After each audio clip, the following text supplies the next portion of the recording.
study geography of class 7, the chapter number 2nd. The chapter is the structure of the earth. In this chapter, we will study about the structure of the earth, inside the earth, formation of rocks like igneous rocks, sedimentary rocks, and metamorphic rocks. And then we will study about the rock cycle. These are main points we should discuss today. A structure of the earth. हमारी पृथ्वी की बनावट कैसी है? The earth is divided into 3 layers. Our earth is divided into 3 layers: crust, mantle, and the core. First of all, we should discuss crust. Crust is the uppermost layer of the earth's surface. यह हमारे पृथ्वी के सतह का पहला सबसे ऊपर का layer है, जिसकी थिकनेस 5 किलोमीटर से 8 किलोमीटर तक की वेरिएशन पाई जाती है in the ocean, and in the continental mass is about 35 kilometres. और यह जो बना हुआ है, हमारा जो अर्थ क्रस्ट बना है, यह मुख्य रूप से सिलिका, एल्यूमिनियम और मैग्नीशियम के मिलने से यह क्रस्ट बना है. इसके बाद सेकंड आता है मेंटल. बिलो द क्रस्ट और the second layer of the earth surface is the mental. Mental की जो थिकनेस है वह 2900 किलोमीटर है, और यह मुख्य रूप से सिलिकॉन, आयरन और मैग्नीशियम के मिलने से बना है. मेंटल के 2 मुख्य पार्ट होते हैं. यह मेंटल 2 भागों में बटा होता है: upper mantle and lower mental. The temperature of upper mantle का जो टेम्परेचर है वह लगभग 870 डिग्री सेल्सियस होता है, जबकि लोअर मेंटल का टेम्परेचर अबाउट 2200 डिग्री सेल्सियस होता है. And last layer of the earth crust, earth surface is the core. It is the inner most layer of the earth. हमारे पृथ्वी का सबसे अंदरूनी लेयर कोर कहलाता है. इसकी जो थिकनेस है वह 3500 किलोमीटर है, और यह मुख्य रूप से निकल और आयरन के मिलने से बना है, जिसके कारण इसे हम लोग निफ भी कहते हैं. ये कोर भी 2 पार्ट में होते हैं: outer core and inner core. The temperature of outer core is about 3700 degree Celsius, and the temperature of the inner core is 5000 degree Celsius.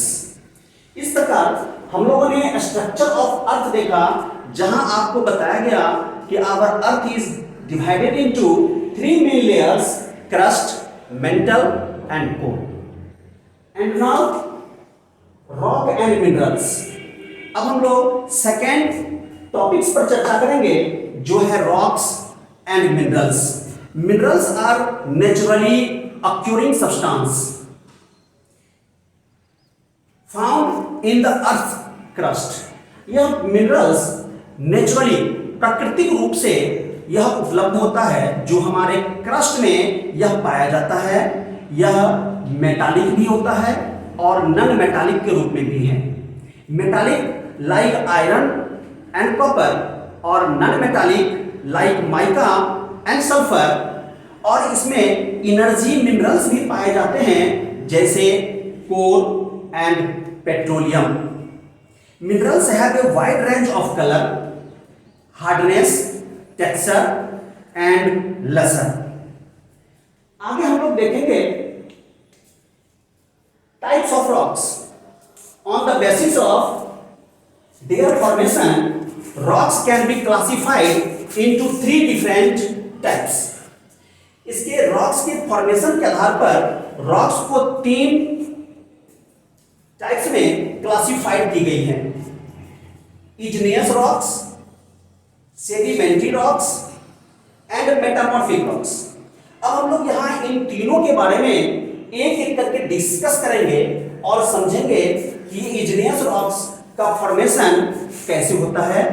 इसके बाद ये सेडिमेंट्री रॉक और मेटामॉर्फिक रॉक्स का फॉर्मेशन कैसे होता है और इसके मुख्य एग्जांपल्स कौन कौन से होते हैं। First of all we should discuss igneous rocks.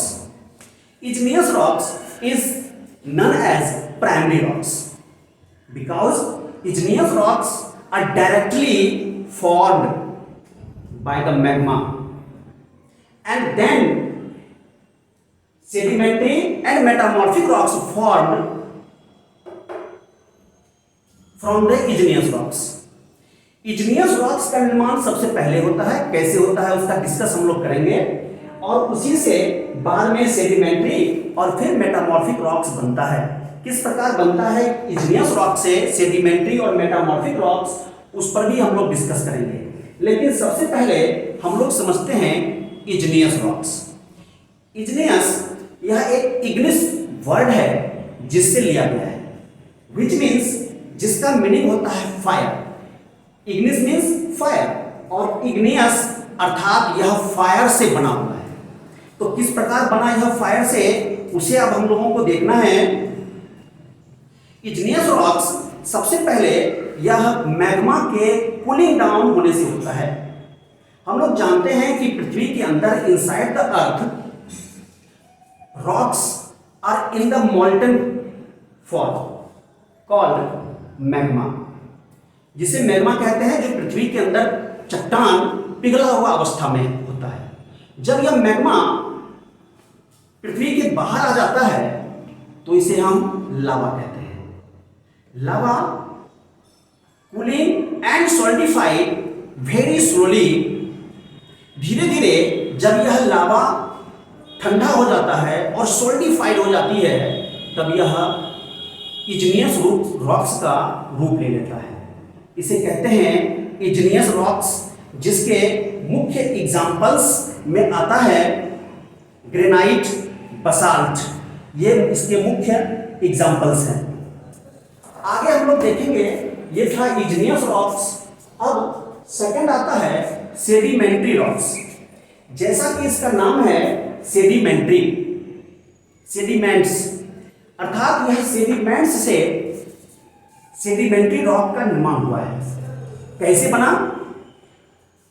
हवा, water, moving ice break the igneous rocks. हवा,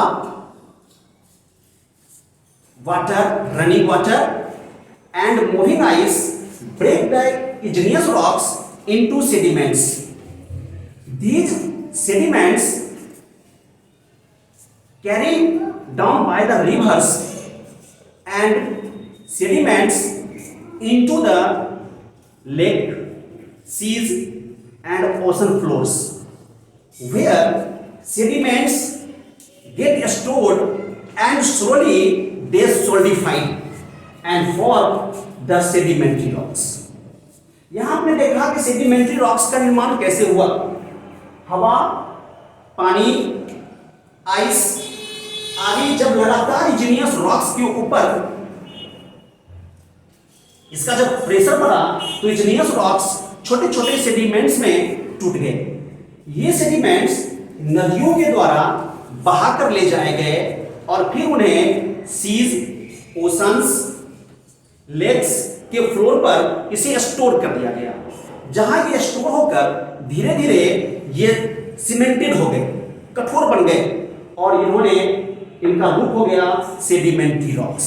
इसके मुख्य एग्जाम्पल आते हैं सेडिमेंट्री रॉक्स के जो मुख्य एग्जाम्पल हैं, इसमें आता है मार्बल्स, स्लेट। सेडिमेंट्री रॉक्स के मुख्य एग्जाम्पल आते हैं limestone, sandstone, clay, shale, chalk, gypsum, etc are the examples of sedimentary rocks. दो रॉक्स के बारे में हमने समझा, इग्नियस रॉक्स और सेडिमेंट्री रॉक्स। जहां आपको हमने बताया कि इग्नियस रॉक्स जिसे प्राइमरी रॉक्स कहते हैं और इसी प्राइमरी रॉक से इग्नियस रॉक्स बना, इसके इग्नियस रॉक्स के सेडिमेंट से सेडिमेंट्री रॉक का निर्माण होता है। अब हम लोग समझने का प्रयास करेंगे कि किस प्रकार मेटामॉर्फिक रॉक्स का निर्माण होता है। मेटामॉर्फिक, यह मेटामॉर्फोसिस वर्ड से लिया गया है। मेटामॉर्फोसिस जिसका मीनिंग होता है चेंज फॉर्म, अर्थात बदला हुआ रूप। जब इग्नियस रॉक और सेडिमेंट्री रॉक्स चेंज हो जाते हैं, बदल जाता है, इसका रूप बदल जाता है, इसका यूज बदल जाता है, तो उसे हम लोग मेटामॉर्फिक रॉक्स कहते हैं। बदलता कैसे है? Great heat and pressure inside the अर्थ, जब पृथ्वी के अंदर इग्नियस रॉक्स और सेडिमेंट्री रॉक्स के ऊपर अत्यधिक हीट और प्रेशर पड़ता है, दाब और टेम्परेचर जब हाई पड़ता है, तो इसका जो रूप है वह बदल जाता है और इस बदले हुए अवस्था को कहते हैं मेटामॉर्फिक रॉक। मेटामॉर्फिक रॉक्स के जो मुख्य एग्जाम्पल हैं उसमें आता है मार्बल्स, स्लेट, क्वार्टजिट। इस प्रकार आपने देखा कि मेटामॉर्फिक रॉक्स किस प्रकार इग्नियस और सेडिमेंट्री रॉक्स के बदलने से बनता है। यहां पर हमने इन तीनों रॉक्स के बारे में पढ़ा। इग्नियस रॉक्स जिसे आपको बताया गया कि यह एक प्राइमरी रॉक्स है, सबसे पहले इसका फॉर्मेशन होता है, यह मैग्मा से बना है और इसके बाद इग्नियस रॉक से ही सेडिमेंट्री और इग्नियस और सेडिमेंट्री रॉक से फिर मेटामॉर्फिक रॉक्स का निर्माण हुआ है। आगे इसका लास्ट पॉइंट है रॉक साइकिल। अब हम लोग इस चैप्टर का अंतिम पॉइंट रॉक साइकिल को समझते हैं कि किस प्रकार यह रॉक्स बदलता रहता है। मैग्मा से रॉक बन गई और फिर रॉक से यह वापस मैग्मा में चला गया, इसको समझना है। रॉक्स एक साइकिल से गुजरता है, जहां पर आपको बताया गया कि मैग्मा से इग्नियस रॉक बना। जब मैग्मा पृथ्वी के सरफेस पर आ गई तो वह लावा हो गया और यह लावा जब सरफेस के ऊपर कूलिंग और सॉलिडिफाइड हो जाती है तो यह इग्नियस रूप ले लेता है और फिर यह इग्नियस रूप रॉक्स सेडिमेंट्स में ब्रोक डाउन होकर के यह सेडिमेंट्री रॉक्स बन जाता है और फिर यह सेडिमेंट्री रॉक्स का रूप बदलकर टेम्परेचर और प्रेशर के बाद यह मेटामॉर्फिक रॉक्स में कन्वर्ट हो जाती है।